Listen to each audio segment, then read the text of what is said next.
12 de novembro de 1996. Uma colisão aérea envolvendo um Boeing 747 da Saudia e um Ilyushin 76 da antiga Kazakhstan Airlines chocava o mundo.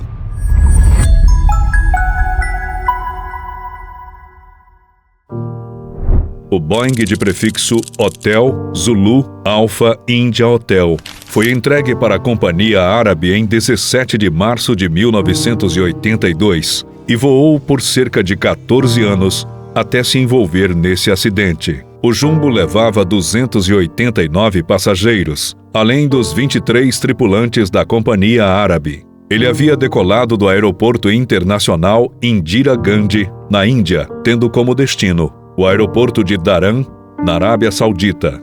Grande parte dos passageiros era de nacionalidade indiana e vários estavam prontos para tentar a vida em um outro país. Todos os anos, centenas de indianos viajavam para a Arábia Saudita na esperança de encontrar condições melhores de vida. E esse era o caso da maioria das pessoas que estavam a bordo do Boeing. Do outro lado, a aeronave de modelo Ilyushin 276, com matrícula uniforme November 76435, tinha apenas 4 anos de uso. O avião tinha sido fabricado originalmente para a Aeroflot da Rússia, mas acabou sendo deixado para a Companhia do Cazaquistão após a dissolução da União Soviética.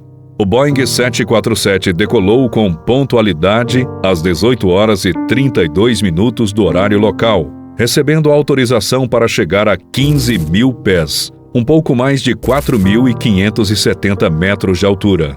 Nos primeiros minutos do percurso, a aeronave que realizava o voo 763 da Saudia começou a ganhar altitude, chegando aos 10 mil pés e fazendo um novo contato com a torre de controle.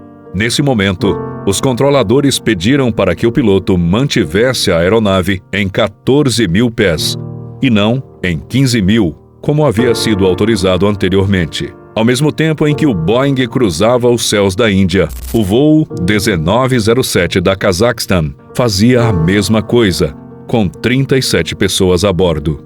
Tratava-se de um voo fretado por 27 comerciantes e empresários de origem russa que pretendiam fazer compras na Índia. O voo 1907 havia decolado em Chiken, no Cazaquistão, e já estava nas fases finais.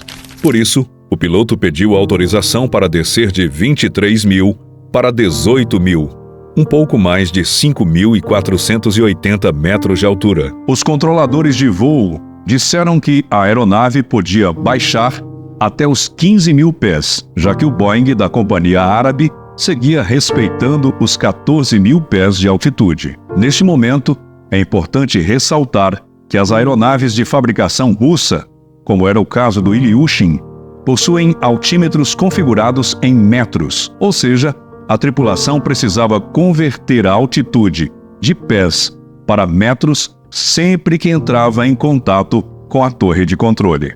Os controladores tinham em mente que as duas aeronaves estariam separadas por 1.000 pés de altura, o equivalente a mais ou menos 304 metros. Porém, na prática, não era isso que estava acontecendo. Na época, a torre de controle não tinha informações em tempo real sobre a altitude das aeronaves e precisava confiar naquilo que era passado pelos tripulantes. O voo 1907 baixou até os 15 mil pés e reportou sua situação para a torre. Porém, o avião continuou descendo, sem que isso fosse passado para os controladores. Em determinado momento, a equipe da torre que acompanhava os dois voos percebeu que eles estavam se aproximando no radar. Mas como eles pensavam que a diferença de altitude entre os dois aviões era de 1.000 pés, ninguém ficou preocupado.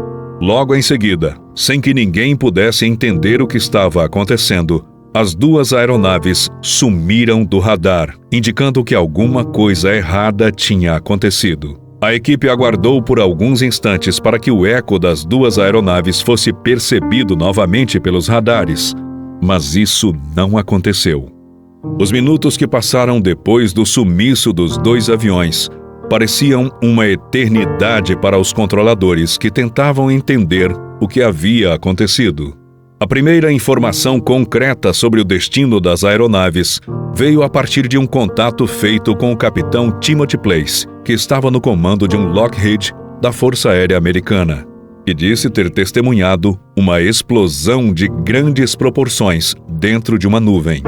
A notícia caiu como um estrondo dentro da sala de controle, e as piores projeções acabaram sendo confirmadas a partir do relato de que o avião havia caído nos arredores de Chakri Dadri, uma vila indiana. Mais tarde seria confirmado que a aeronave era o Boeing árabe, enquanto o Ilyushin, do Cazaquistão, foi encontrado na vila de Bilohar. Por conta da confusão no controle da altitude, os dois aviões se chocaram praticamente de frente quando sobrevoavam o espaço aéreo indiano, causando uma grande explosão. Mesmo com a violência do choque, 4 passageiros do voo do Cazaquistão chegaram vivos no solo, mas não conseguiram sobreviver aos ferimentos e morreram antes que pudessem ser resgatados. Do outro lado, 2 passageiros do Boeing sobreviveram à explosão, mas morreram logo em seguida após a queda. No fim, todos os 312 ocupantes do Boeing e os 37 do avião russo morreram em decorrência do acidente.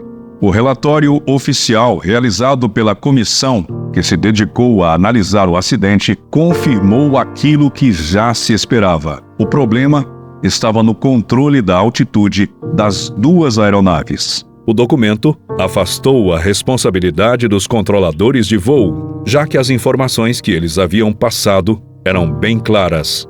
No entanto, os investigadores criticaram fortemente a qualidade dos equipamentos utilizados para controlar o tráfego aéreo.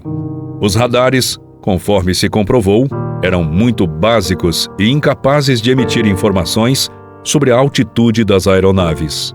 A situação foi ainda mais agravada por conta da ausência de radares secundários no aeroporto indiano, o que não era nenhuma novidade para a época. Infelizmente, a tecnologia utilizada no país na década de 90 ainda era remanescente da Segunda Guerra Mundial, o que comprometia bastante o controle do tráfego aéreo.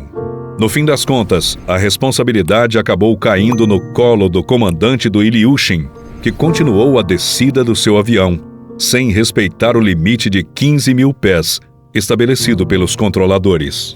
O relatório final tentou explicar a decisão equivocada do comandante, sugerindo que pode ter acontecido alguma confusão quanto ao uso do sistema métrico, como mencionamos antes. Também ficou comprovado que o operador de rádio a bordo do avião cazaque percebeu que a aeronave estava abaixo dos 15 mil pés estabelecidos e rapidamente comunicou o comandante sobre isso. O piloto então começou a subir, mas foi exatamente nesse momento em que as 2 aeronaves se chocaram. Um outro problema que inclusive foi alvo de recomendações por parte do relatório oficial foi o fato de que só havia um corredor para o tráfego descendente e ascendente no aeroporto de Nova Delhi.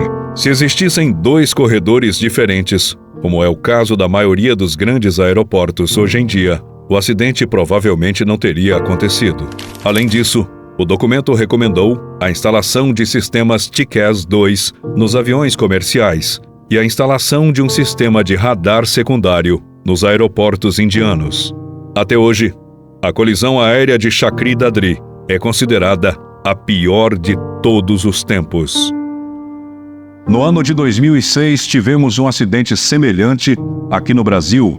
Na ocasião, um jato Embraer colidiu com um Boeing 737 da Gol, que coincidentemente realizava também um voo de número 1907. Esse desastre eu conto nesse vídeo aqui do lado. Clica nele que nos vemos lá em poucos segundos.